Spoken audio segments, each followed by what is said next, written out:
Rodolfo, ¿qué tal? Muy buenos días, gracias por esa introducción. Al contrario, Jacinto, es un honor poder platicar contigo, un cúmulo de experiencia y de conocimiento que tienes a través de tu acucioso trabajo periodístico de investigación, hurgar en las cajas, en los archivos.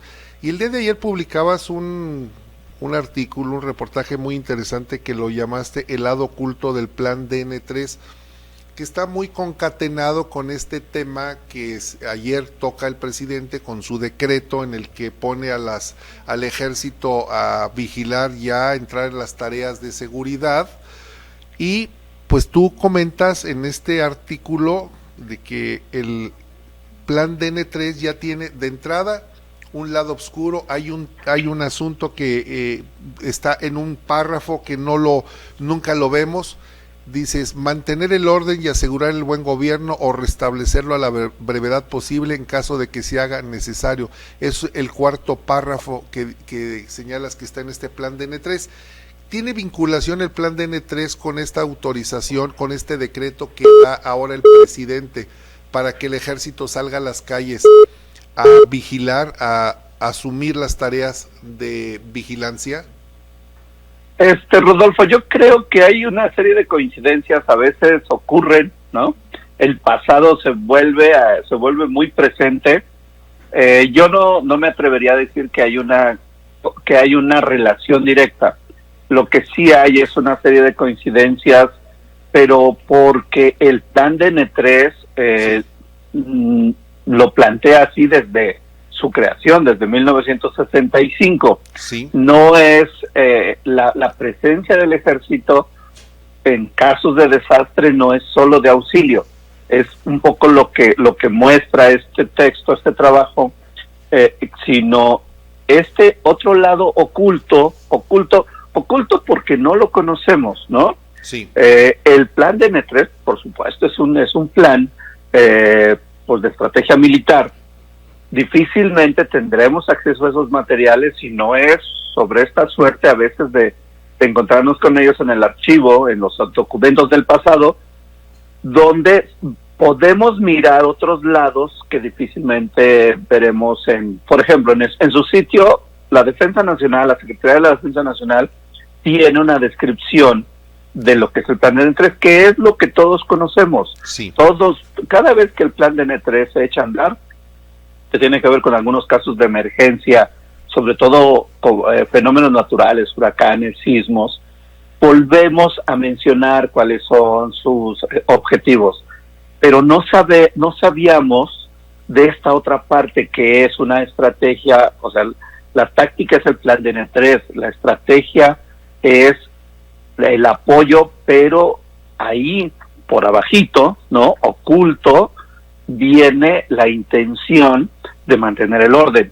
Y hay muchos más detalles, o sea, por supuesto fuimos muy cuidadosos, porque hay información, por supuesto, que no tendría que, pues no es necesario que sea pública, sí hacemos público la intención de no solo auxiliar a víctimas, lo cual, por supuesto, pues, qué bueno, ¿no?, que se haga en casos de desastre, pero no solo es eso, sino esta presencia, esta persuasión de una institución tan fuerte en muchos sentidos, en momentos donde las crisis, por lo común, generan o reactivan, entre otras cosas, la organización social. Y creo que coincide con tu pregunta que hacías en lo elemental, coincide con un momento en el cual hay una crisis y necesariamente se está requiriendo de poner un orden social, porque hay tensión, porque hay una tensión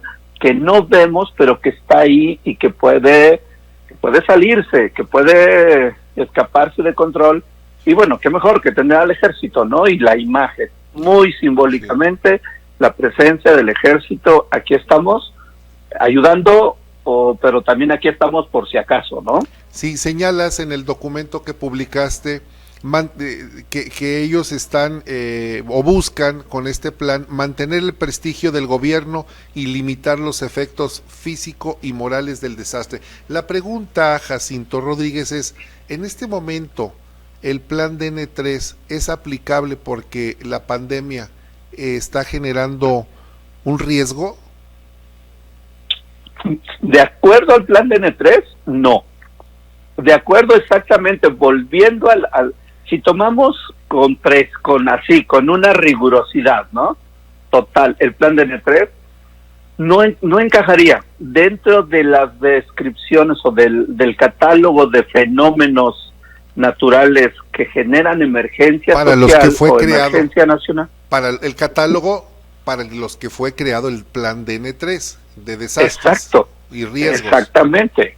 Entonces ahí no encaja, porque para empezar las pandemias o una pandemia de estas características no está considerada, digamos que no están preparados para. Platiqué con Raúl Benítez Manaut, que es un experto en Fuerzas Armadas, conoce muy bien el mundo militar, y decía, es que no hay manera de justificar la presencia del ejército y el plan de N3 porque no están preparados para esto, no fueron adiestrados para un asunto de este tamaño y de estas características. Así es. No habría, o sea, en estricto sentido, no tendría por qué. Entonces ahí es donde esta otra parte tiene sentido. Ok, no es necesario acá porque no estás adiestrado, no tienes la capacidad para atender a una población que esté contagiada, como está ocurriendo, pero sí tienes las condiciones para generar otro tipo de orden. Y creo que este es más el objetivo, ya en mi interpretación, es más el objetivo de control, de reafirmación de poder y de presencia del Estado a través de una institución tan importante como es el Ejército. A ver, lo acabas de decir, Jacinto Rodríguez, muy bien. Este es un afianzamiento del poder. El afianzamiento lo digo yo. Esta es una manera de sumar o de incrementar o de darle sinergia al gobierno de López Obrador a través del ejército. Porque el plan, insistimos, el plan de N3, que lo conoces muy bien, que lo estudiaste, no está en el catálogo de los riesgos de los fenómenos naturales, no está contemplada el famoso COVID, pero sí le da una presencia al gobierno de fuerza, de entereza, de moralidad, porque el ejército posee todavía ese nivel de aceptación y de moralidad que se tiene entre los mexicanos, y tal vez a eso obedezca que también el señor lo está utilizando sin dejar de vincularlo con el tema que está sucediendo, de que a partir de hoy ya van a estar vigilando, ya van a estar involucrados en las tareas de seguridad. Efectivamente, yo creo que esa es una muy buena manera de ponerlo, con esa síntesis.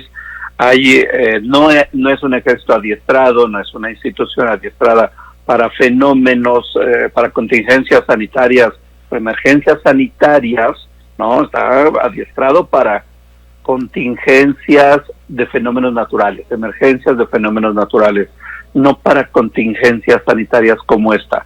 Se menciona, pero así de paso, en el documento hay por si algunos problemas deslaves generan algún tipo de enfermedades, pero no es un tema, no es un asunto para el cual estén preparados. Pero sí, en efecto, genera una presencia.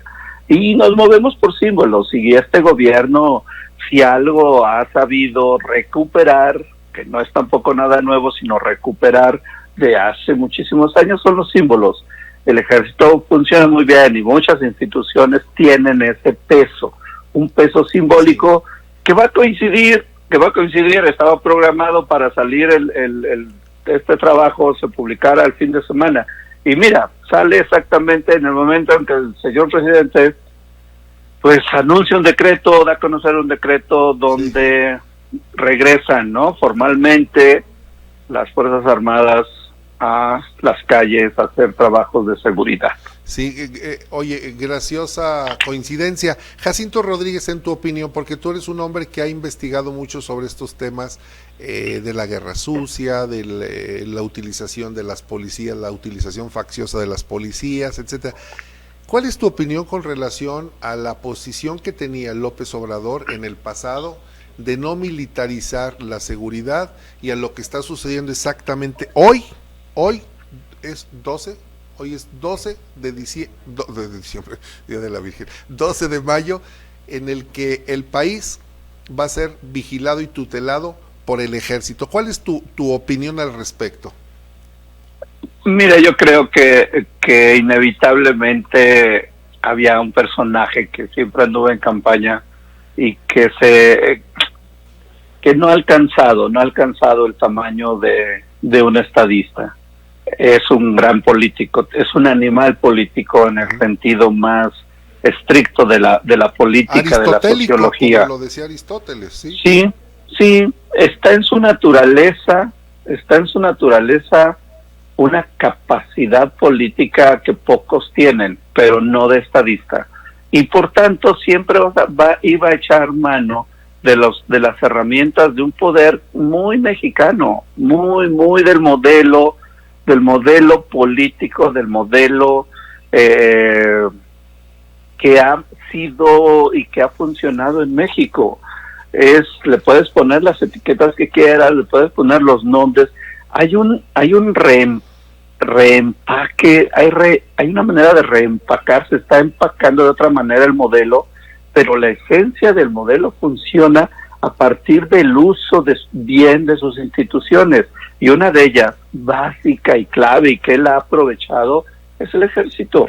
Sí. O sea, le funciona bien este tipo de fuerza, no solo fáctica, no solo efectiva, sino también simbólica, y creo que lo va a seguir haciendo porque más allá de las etiquetas, de los nombres, 4T, lo que quieras, el modelo funciona. El viejo modelo político mexicano del que tanto se habló y se cuestionó, y Vargas Llosa lo llamó la dictadura perfecta, la esencia del modelo ahí está.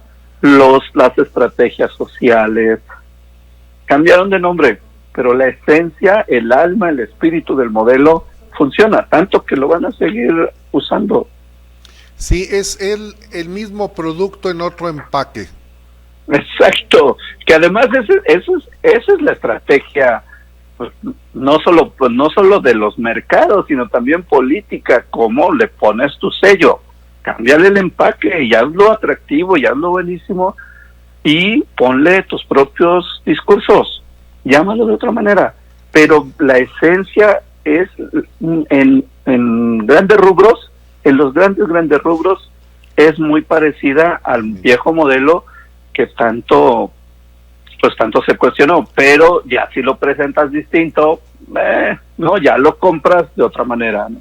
Yo cerraría diciendo, Jacinto Rodríguez, que es el gatopardismo, es la novela de Giuseppe Tomasi di Lampedusa, que dice: el gato pardo, háganse un lado, vamos a cambiar todo para que todo quede igual. Punto. Pues es que Rodolfo es un personaje que creció en los 70s. ¿Sí? Nos ha faltado muchas piezas para entender que queremos entender, o hemos intentado entender el presente solo desde el presente. Sí, hay una parte interesantísima de él en sus raíces, entender el contexto en el cual él se forma ideológicamente, se consolidan sus ideas, que es a sus 20 años, es en los años 70, es lo más fuerte del echeverrismo, y una parte importantísima de entre López Portillo y Miguel de la Madrid. Hay ideas que se repiten, todo este rollo moral, etcétera, en fin. Decía Freud que infancia es destino. En este caso, la infancia ideológica también determina de muchas maneras el futuro de un político, y creo que hay como este prurito de estarlo mirando solo desde ahorita, y creo que del pasado hay muchísimo que nos puede seguir diciendo de lo que es, pues, nuestro presidente. Para los que votaron por él y para los que no votamos por él, pues bueno, es el presidente que tenemos. Pues sí, lamentablemente, y nos faltan 4 años y fracción. En fin, Jacinto Rodríguez, sí. muchas gracias por tomarnos la llamada y por platicar con nosotros, ayudarnos a entender esto que está sucediendo en México, aunque no queramos decirlo, tal vez la militarización nuevamente, o el mismo producto con un nuevo empaque para acabar pronto. Exacto, de manera sutil, que es como funcionaba el sistema, ser sutiles, ¿no? Invisibles. Rodolfo, muchísimas gracias a ti. Un abrazo. Por el tiempo. Un abrazo. Hasta luego. Bye.